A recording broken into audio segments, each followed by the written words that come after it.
support You Hamas? cannot, Is that- this is not about support or not support. I am here to represent my people, the Palestinian people, what they are going through. I'm not here to condemn anybody. If anybody that needs to be condemned, it's what you call the only democracy in the Middle East, that is Israel. You just condemned Israel for killing civilians, and you won't condemn Hamas for killing civilians. How many times you have interviewed Israeli officials, Louise? Hundreds of times. Hundreds of times.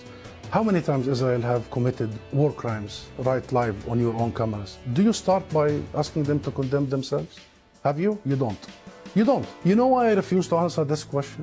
Because I refuse the premise of it. Because at the very heart of it is misrepresentation of the whole thing. Because it's the Palestinians that are always expected to condemn themselves.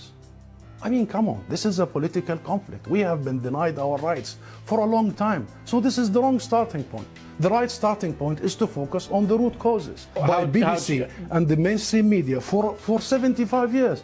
You bring us here whenever there are Israelis who are killed. Did you bring me here when many Palestinians in the West Bank, more than 200 over the last few months?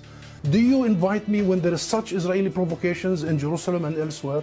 Because what Israelis have seen, which we started by saying tragic, the last 48 hours, the Palestinians see every day for the last 50 years.